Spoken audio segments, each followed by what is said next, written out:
Hey everyone, it's Matty. I'm here with Fetish Doll Emily to get tattooed today. What are you trying to get done?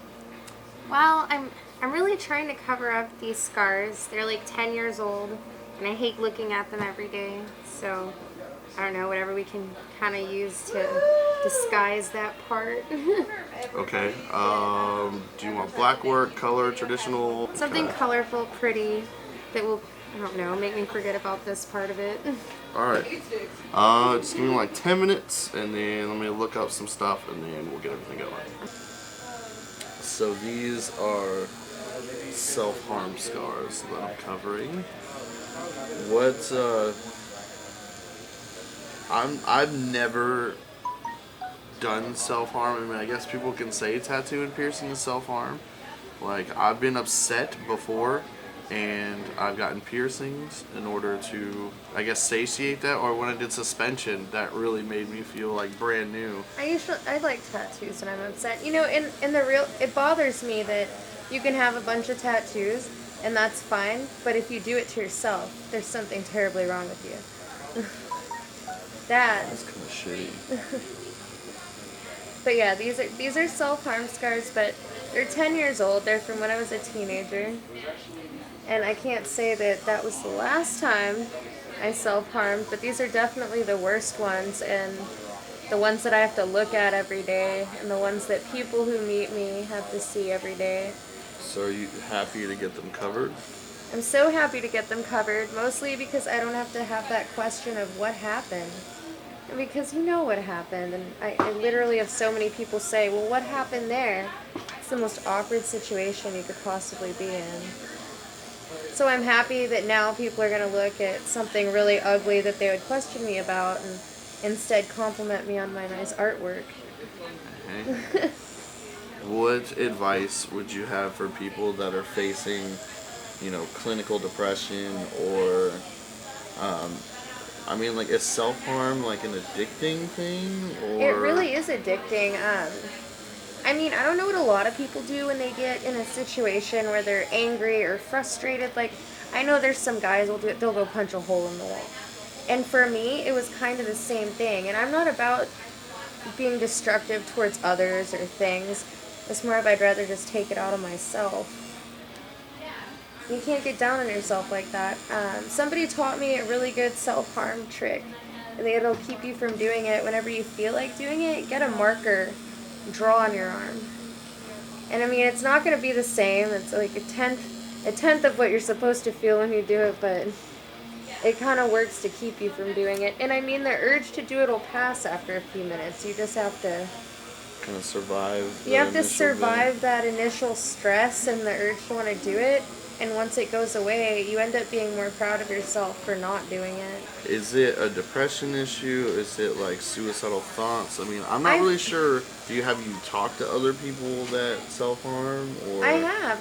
One of my best friends also does, and that's what kind of made us friends. And it's funny because I've never wanted to, well, not never, but cutting has never been me wanting to kill myself. I'm not stupid. I know it's, down the road, not across the street. And people would look at my cuts and say, you did it wrong.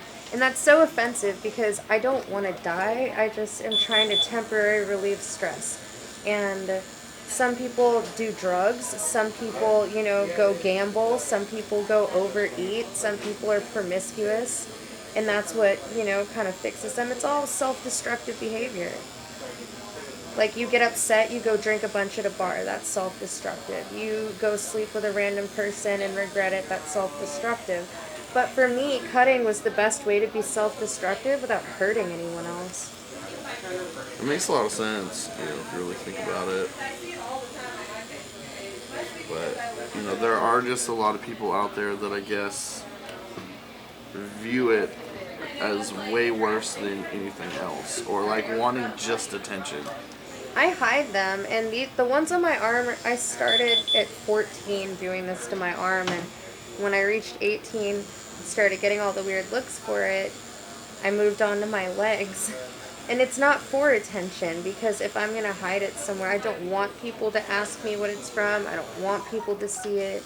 It's the most uncomfortable thing to have someone ask you what it's from. You don't want to remember what it's from. you don't want to have to tell someone you don't know that you know, mutilate your own body, because that's not socially acceptable yet. So, do you still struggle with the warmth? I do, and it's been a while for me since I've done it, and I'm pretty proud of myself. And all I can say is, when I want to do it, I know that I'm doing it, and I will go take a walk or go call a friend and just vent for a minute. Anything I can do to distract myself. And then, sure enough, if I wait long enough, the urge to do it's gone. It makes you really happy. Like, I beat that one, yes. And when you have those cuts on your arm, granted, everything that I did was 10 years ago, I can remember what every single one of them was from. And looking at them every day literally makes you replay every bad thing that's happened to you, and you remember why it's there. And so it's going to be nice to not have to look at it and remember any of that stuff. So self-harm isn't just a phase, right? It's Like, not. I was 15 or 14 when I started doing it. And I just recently stopped doing it. So I'm 27 now. And there are periods in my life where I went a year without doing it, and then something sets you off and right back to it. So it's a constant struggle not to do it. I fight the urge to do it constantly. Whenever I want to do it, I call a friend and I talk until I don't want to do it anymore. Don't isolate yourself. When you feel like that, isolation is the worst possible thing. And I've told people that you end up doing it way more and way worse. And so when you feel like that, you need to call someone or message someone or just chat with someone. You don't have to tell them it's because you don't want to self-harm. Just call and have a friendly chat with somebody. Keep your mind off of it until the urge goes away. what was the main thing that helped you the most when it came to, I'm upset, but I'm not going to do this to myself? I've actually gone to do it. I've gotten upset. I've sat down, got everything ready that I was going to do it, and then I just sat there and told myself, what was I going to think when I was done? Like, you know you don't want to do this. You know you don't want to see it on yourself. Like, it's really just being aware of when you want to do it and then taking the steps to get your mind off of it. It's not like you're going to ever get rid of the urge to do it. I still have that every day. Like, when I have a bad day, it's the first thing I think of doing. But you just have to surround yourself with people who are willing to talk to you. And, you know, like my friend that's here with me today, if I want to do that, I'll call her at 4 in the morning and be like, will you just talk to me for a minute? Because blah, blah, blah. And they will. And especially people that self-harm, they're already really isolated to begin with, but it's hard to reach out to someone when you're in that state because it's embarrassing for someone to see you be like weak at that point. But if you can suck your pride up enough to do it, it'll actually help you in the end. Well, I mean, if anyone should take the advice, they should take the advice of the Houston slut shamer. You know, Take no shit. you pretty much, everyone knows a whole lot about you. Well, not much personal, but you're very open about things and very honest about things, and you can kind of put some awareness, which is the biggest reason why I wanted to do this tattoo for you. It's so pretty too.